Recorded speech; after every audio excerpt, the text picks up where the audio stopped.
म्हणून शरण जावे सर्व भावे देवासी, तोहा उतरील पार भव दुस्तर नदीचा. बहु आहे करुणावंत अनंत हे नाम जा, तोहा उतरील पार भव दुस्तर नदीचा. तुका म्हणे साक्षी आले तरी केले प्रगट, तोहा उतरील पार भव दुस्तर नदीचा. पांडुरंगा करो प्रथम नमः, पांडुरंगा करू प्रथम सरे चरणा संतांच्या,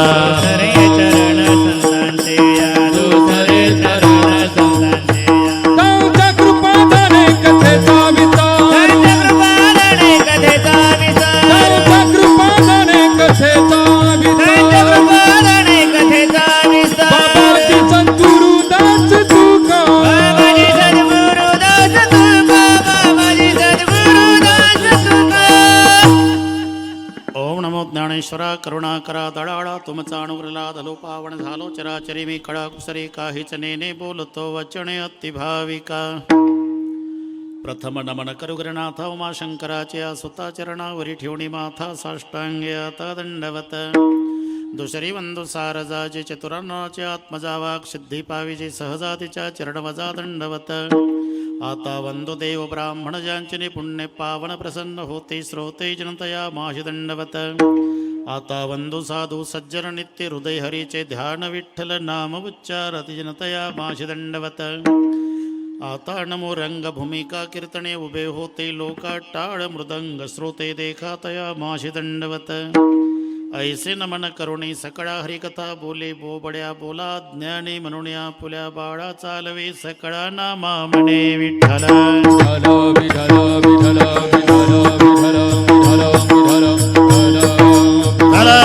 विठ्ठल विठ्ठल विठ्ठल विठ्ठल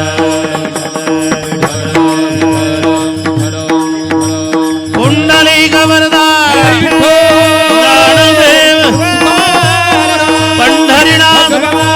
रामचंद्र गोपाल कृष्ण उमापती पवन माऊली जगद्गुरु राष्ट्रसंत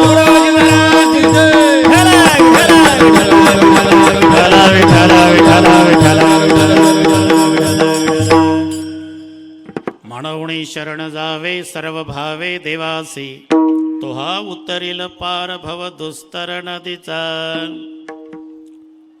प्रस्तुत कीर्तन रूपी सेवेकरता घेतलेला अभंग देहूचे सुप्रसिद्ध साधू जगद्गुरु जगतवंदनीय श्रीमंत श्री तुकोबारा यांचा सर्वांच्या परिचयाचा. अभंगावर बोलण्यापूर्वी थोडासा परिहार. सालाबाद प्रमाणे याही वर्षी आषाढी एकादशीच्या निमित्ताने या ठिकाणी आपल्या समोर जेवढं हे सगळे तरुण मंडळ आहे तिथलं स्थानिक आहे. याच गल्लीतली सगळी पोरं आहे, सगळी तालमीतली पहिलवान पोरं 100.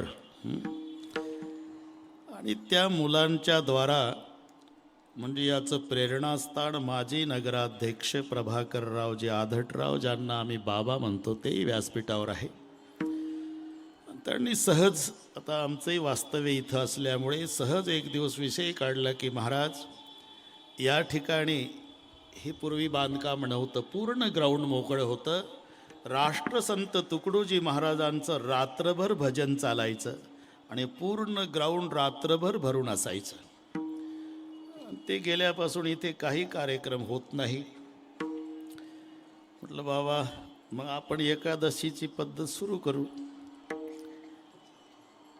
आणि त्यांनी मनावर घेतलं. अतिशय सुंदर स्वरूप आलं. तेव्हा एकदा नाही तर हे त्यांचं वय आहे का तुम्ही विचार करा. ही सगळी पोरं जी बसलेली आहे मागे पुढे तुमच्या व्यवस्थेला उभी आहे, ही सगळी पहिलवान पोरं, तालमीत जाणारी पोरं. पण ते परमार्थासाठी मला तरी वाटतं हे पंढरपुरातलं नव्हे, सगळ्या क्षेत्रातलं एकमेव उदाहरण पंढरपूरचं असेल की स्थानिक तरुण मुलांनी कार्यक्रम एकादशीच्या दिवशी हा ठेवावा. म्हणून त्यांच्यासाठी एकदा सर्वांनी काही हरकत नाही. मी सांगतो म्हणून नव्हे, या तरुणांचं कौतुक संत तुकोबारायांनी केलं. तरी ना भाग्यवंत नटे हरी कीर्तनात नटे, हरी कीर्तनात नटे, हरी कीर्तनात. तरी ना भाग्यवंत नटे हरी कीर्तनात नटे, हरी कीर्तनात नटे, हरी कीर्तनात.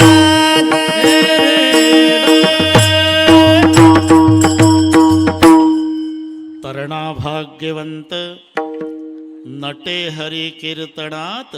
म्हणून इथल्या सर्व तरुणांना पुन्हा कोटी कोटी धन्यवाद देतो. अतिशय सुंदर नियोजन केलं. त्यांच्या निमंत्रणाचा मान राखून आपणही या ठिकाणी शिस्त सांभाळली, म्हणून तरुणांच्या वतीनं श्रोते मायबापालाही धन्यवाद. या संबंधाने आमच्या थोर कीर्तनकार हरिभक्तीपरायण आमच्या भगिनी राधाताई साणप त्याही या ठिकाणी आहे. मराठवाड्यातला हिरा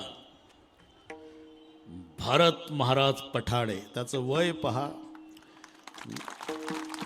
वाजवताना वाटतं हातबिल तुटल तर करावं लागेल का वेल्डिंग. मग त्याच्याही करता काही हरकत नाही.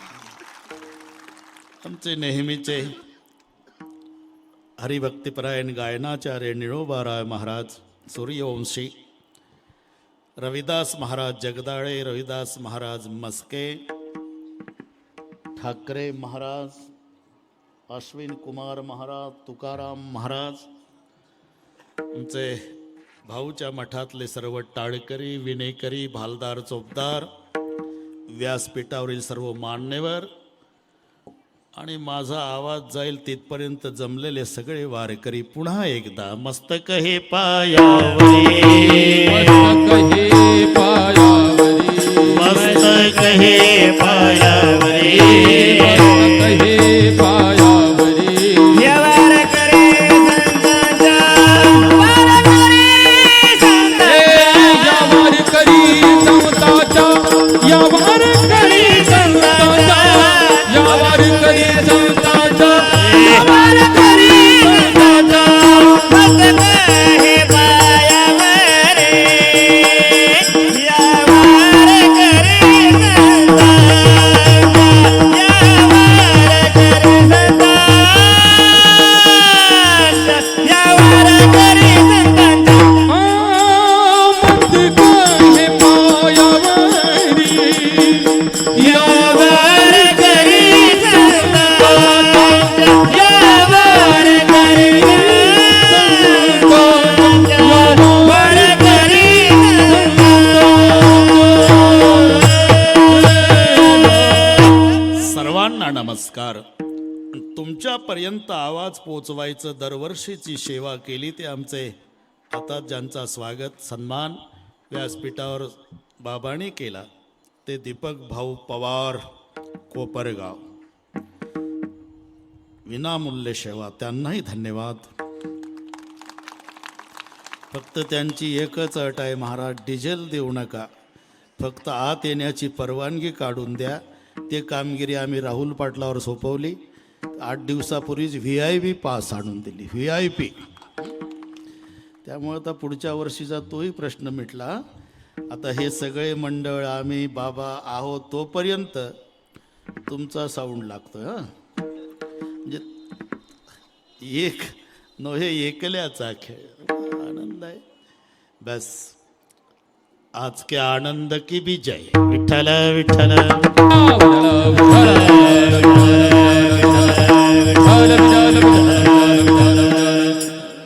ज्या क्षेत्रात आपण आहो, मी सकाळी उल्लेख केला, बडे भाग माणूस तनु पावा, पहिलं भाग्य नरदेह मिळाला. नरतन समनहि कवनहि तेहि, जीव चराचर जाचन तेहि, सर्ग नरक पबर्ग निसेने, ज्ञान विराग भगती शुभ देनी. बडे भाग माणूस तनु पावा. पहिलं भाग्य नरदेह मिळाला. पुन्हा भाग्य आहे भारतात मिळाला. भरतखंडी नरदेह प्राप्ती हे तो परम भाग्याची संपत्ती. त्याच्यात पुन्हा महाराष्ट्रात मिळाला आणि पुन्हा साधू संताच्या नंतर मिळाला. आपण महाराष्ट्र सोडून कुठेही जा, हा आनंद इतर प्रांतात नाही. आता कुंभमेळा आहे पण तिथेही हा आनंद नाही. आहे कुंभमेळा, वास्तविक ज्याला गरज आहे आंघोळीची, ज्याच्या हातून जास्त पाप झालं राहुल पाटील, त्यानं आंघोळी केल्या पाहिजे. हे साधू तर पुण्यवानच आहे, ते तलवारी घेऊन पुढं धावतात. तसं आमच्या पंढरपुरात नाही. आली सिंहस्थ पर्वणी, नाव्या भटा झाली धनी. आहे काय दोघांचाच फायदा आहे कुंभमेळ्यात. नाव्या भटा झालीत. म्हणून कुठेही जा, महाराष्ट्राच्या पाठीवर, ह्या जगाच्या पाठीवर महाराष्ट्र सोडून हा आनंद इतर प्रांतात नाही. आणि महाराष्ट्र सोडून गेल्याशिवाय महाराष्ट्राचं महत्त्व कळत नाही. जातात आमची माणसं, जावं जरूर जावं, पण तिथं गेल्यावर बरोबर पुजारी ओळखतात टोप्या महाराष्ट्राच्या की पडदा पाड. रुको क्यों, भगवान सो रहे. आता खरं सांगा, भगवान जर झोपला तर पुजारी उठल का सकाळी? पण ह्या टोप्या मोठ्या हुशार बाबा. टोप्या कोण्याही घालतात का? ज्याला डोके आहे ते टोप्या घालतात.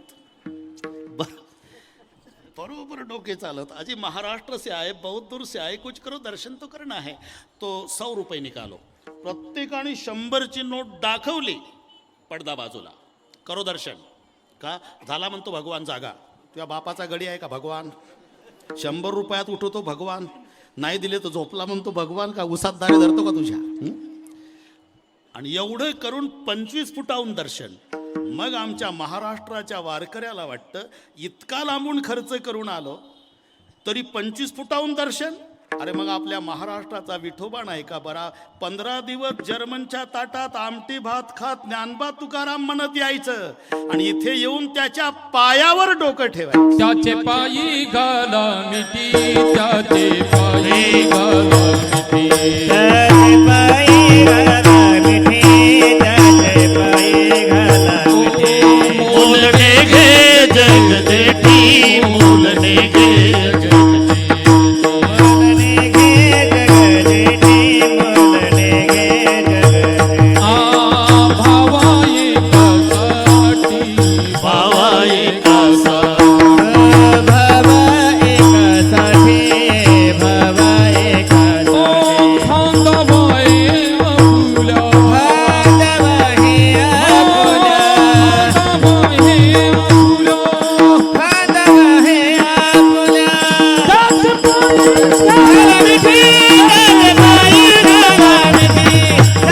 पायी घाला मिठी, त्याचे पायी घाला मिठी.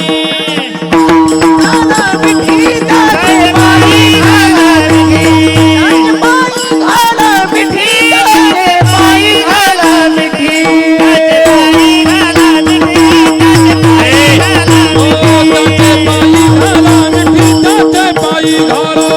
बोलणे घे जग जेठी, बोलणे घे जग जेठी. भावा एकासाठी, भावा एकासाठी. भांडवा हे आपुल्या, भांडवा हे आपुल्या. त्याचे पायी घाला मिठी, त्याचे पायी घाला मिठी. त्याचे पायी घाला मिठी, त्याचे पायी घाला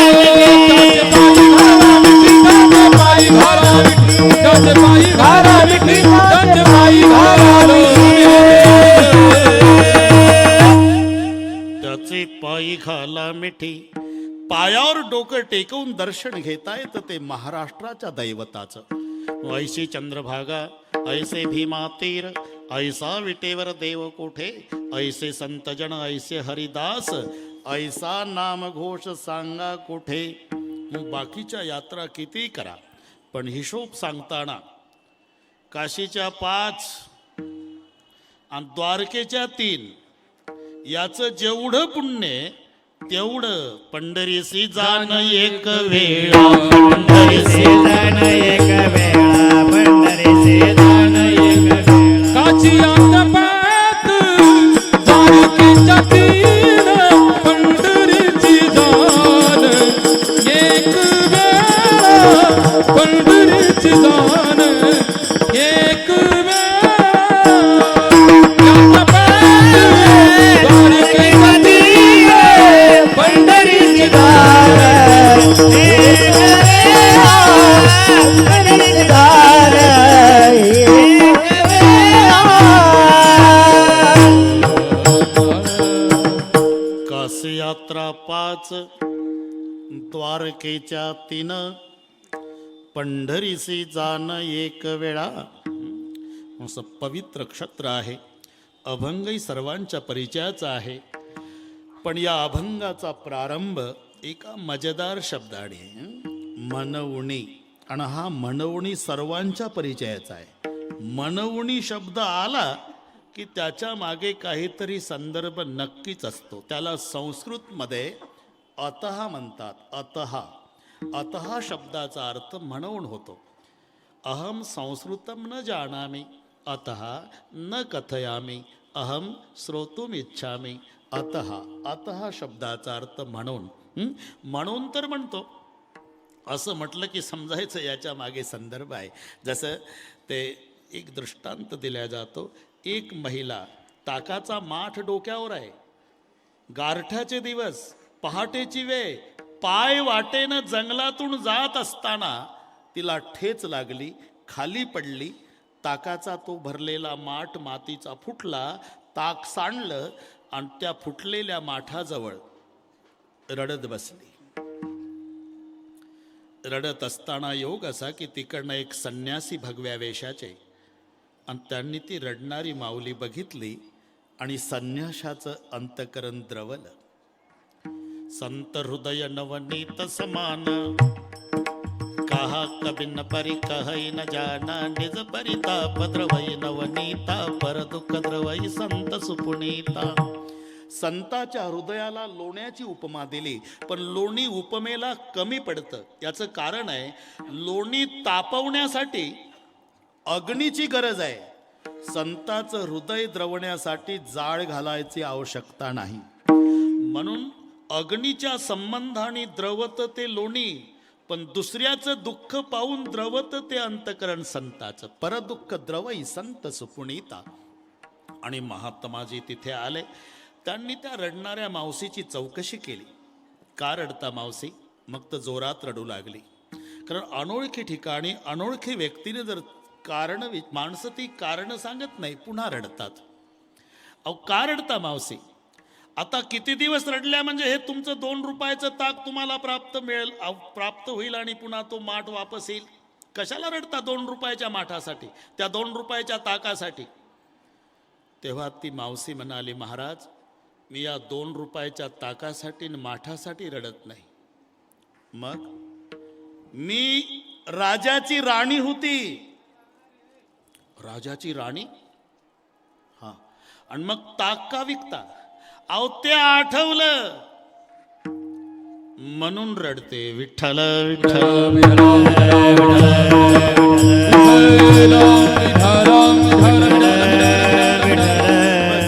हा म्हणून कळला तुम्हाला. आता तिच्या भाषेत सांगतो. हत्वा नृपम पतिमवाप्युजंगम द्रंष्टा देशांतरे विधिवशात गणिकाश्मी जाता स्वकम स्वसम समाधी गम्यम चिताम प्रविष्टम शौचामी गोपगृहिणी कथमद्य तक्रम. आता हे कळलं ना? एवढा इतिहास सांगितला त्या मावशीनं. मी याच्यासाठी रडते महाराज. कथम अद्य तक्रम शोचामी, अद्य तक्रम शोचामी न हत्वा नृपम पतिम अवापि भुजंगम दंष्टा देशांतरे विधिवशात गणिकाश्मी जाता सोकम स्वसम समाधी गम्यम चिताम प्रविष्टम शोचामी. मी याच्यासाठी रडते महाराज. मी राजाची राणी होते. बरं, मग प्रधानासोबत प्रेम जडलं माझं. मला 5 वर्षाचा राजपुत्र होता. प्रधानावर प्रेम जडलं आणि एक दिवस प्रधानाच्या मदतीनं मी माझ्या पतीला, राजाला विष पाजून मारलं. हत्वा नृपम, मारला पती. पती मारल्यानंतर प्रधानासोबतचं प्रेम 1 वर्ष चांगलं चाललं होतं महाराज. पण दुर्दैव माझं, 1 वर्षाने प्रधान सर्पदंशानं मेला. हत्वा नृपम पतिमवापि भुजंगम दंष्ट्रा. त्याला साप चावला महाराज.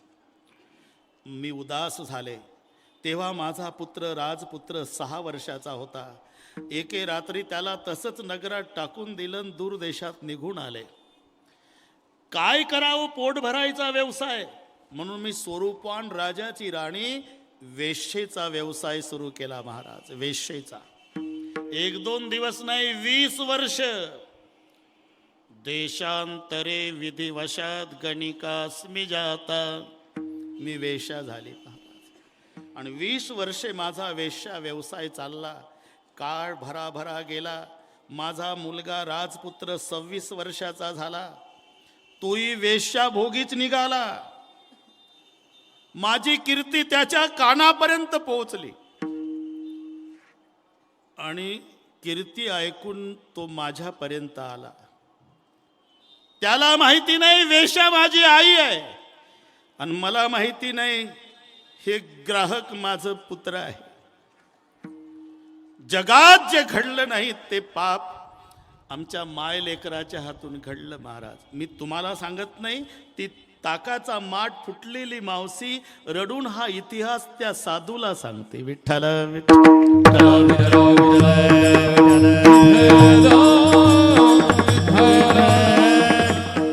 नको ते पाप झाल्यानंतर मग मी सहजच विचारलं, का हो, काय वेश्या? 20 वर्षे झाले माझा वेश्या व्यवसाय चालू आहे, पण तुमच्यासारखं राजबिंड रूप ग्राहकाच्या रूपात आयुष्यात आज भेटलंय मला. एखाद्या राजपुत्रासारखे दिसताय आपण. हो वेश्या, मी राजपुत्रच आहे. काय? हो, पण दुर्दैवी राजपुत्र. म्हणजे मी 6 वर्षाचा होतो म्हणे. माझ्या आईनं माझ्या बापाला विष पाजून मारला. प्रधानासोबत प्रेम जडलं, तो 1 वर्षांनी सर्पदंशानं मेला. आणि 20 वर्षे झाले ती चांडाळीन कुठेतरी निघून गेली म्हणतात. त्याच्या तोंडून ऐकल्यानंतर माझ्या डोळ्याला धारा लागल्या महाराज. जिला चांडाळीन म्हणतोय मी त्याची आई आहे, सगळ्या परिचय दिला. बाळा क्षमा कर.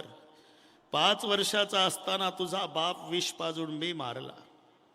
1 वर्षांनी प्रधान सर्पदंशानं मेला. 6 वर्षाचा असताना मी सोडून आले. 20 वर्षे वेश्या व्यवसाय चालू आहे. मीच तुझी आई. ही जेव्हा ऐकलंय महाराज, तेव्हा माझ्या गळ्याला बिलगून तो राजपुत्र रडला. आई, जगात घडलं नाही ते पाप आपल्या हातून घडलं. आता आपण जगाला तोंड दाखवायच्या लायकीचे नाही. निर्णय झाला महाराज. मी आणि माझा मुलगा अरण्यात वाळलं सरपण गोळा केलं. मोठा ढीग रचला, अग्नी पेटवला आणि दोघांनाही उड्या घातल्या. स्वकम स्वसम समाधिगम्यम चिताम प्रविष्टम. चटका बसल्यावर मी उडी मारून बाहेर आले. माझा मुलगा माझ्या समोर जळून कोळसा झाला. मी तिथेच विव्हळत पडले. दुसऱ्या दिवशी गुराखी लोक आले. त्यांनी बघितलं हे म्हातारी जिवंत आहे म्हणून मला त्यांनी आपल्या घरी नेलं. औषधोपचार केले, मला व्यवस्थित केलं. त्या गुराख्यांच्या उपकाराची परतफेड म्हणून आज 5 वर्षे झाले महाराज त्यांच्याकडे ताक विकायचं काम करते. आज ठेच लागली, माठ फुटला, ताक सांडलं. मी 2 रुपयाच्या ताकासाठी नाही रडत महाराज. एकेकाळी राजाची राणी होती, ते मागचं सगळं आठवलं म्हणून रडते. विठ्ठल विठ्ठल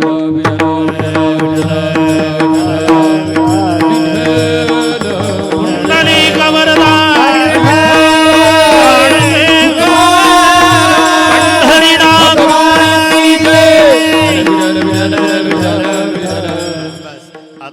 म्हणून तुम्हाला चांगला कळला. या अभंगाचा प्रारंभच म्हणून शब्दाने आहे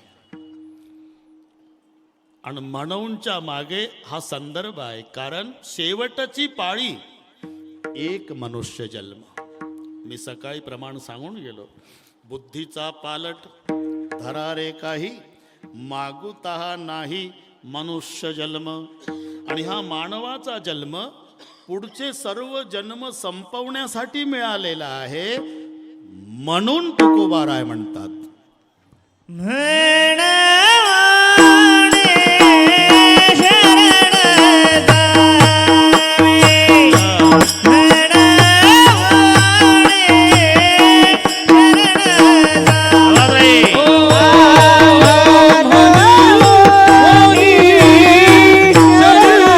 जावे, म्हणवाणे शरण जावे.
तैसे येण्याची शरीरे, शरीरा येणे सरे, किंबहुना येरझारे चिरा पडे. पुढची सर्व येरझार संपवण्याची क्षमता मनुष्य जन्मात आहे. आणि तो मनुष्य जन्म तुम्हाला मिळालेला आहे. मनवणी शरण जावे. दुसरं एक कारण आहे. सर्वात मोठं दुःख जन्म आणि मरण. आता एक भोगलंय आपण. मी सकाळी उल्लेख केला. गरिबी असता दिला दंड, वरती पाय खाली तोंड, मग वाटेल तो त्रास आईच्या उदरात. जन्माच्या वेळेला जंत्रातून तार, सोनार ओढी धरोणी कर, तेवी येवणीचे द्वार निघता बाळका दुःख होय. मग बाहेर आल्यावरी मोहाने टाहो करी, मग बाळपणची व्यथा काय सांगू द्विजा. आता विष्टा मूत्र हाते चिवडिता भरे सर्वांग समजेना. ऐशा परी बाळपण खेळता वय गेले निघून, जननी मने वाढे नंदन आयुष्य गेले कळेना. मग तारुण्य येतं बरं का भारत. तारुण्याच्या मध्ये न माणी कोणासी सदा मुसमुसी धुळी जैसा वेठोणी ओठोणी बांधला मुंडासा मिरवित मैसा जना माझे हाती दीड पान वरतीच मान नाही तो सन्मान. बलियासी स्वानाचे परी हिंडे दारोदारी पाहे परणारी पापदृष्टी. तारुण्य कळलं तुम्हाला. मग तारुण्याचा उतरे भर, म्हातारपण बैसे डोळीवर, काळे केश होती शुभ्र, आले वृद्धपण बोलती. मग म्हातारपणी थेटे पडसे खोकला, हात कपाळाला लावणे बैसे खोबऱ्याची वाटी झाले असे मुख. बस पुढचं सगळे पाठ. किंवा नामदेवाचा एक अभंग आहे ताई. बाळपणी वर्षे 12 ती तुझी गेली रे अवधारा, तव तू होता निमासुरा, खेळाचे ने विनोदे, मग वर्ष भरल्यासाठी तुझ्या हाती येईल काठी, चावेना भाकर रोटी, ना खनवटी लागले, बैसता उंबरवटी का तळवटी, आया बाया सांगती गोष्टी, म्हणती म्हातार बैलदृष्टी कैस अक्षय झालं गे, खोकलिया येतसे खकारा, म्हणती रांडेचा म्हातारा, अजून न जाय मरणद्वारा, किती दिवस वाचेल, शेजारी म्हणती मरे नाका मेला वगैरे. बस वगैरे मध्ये कळतं सगळं.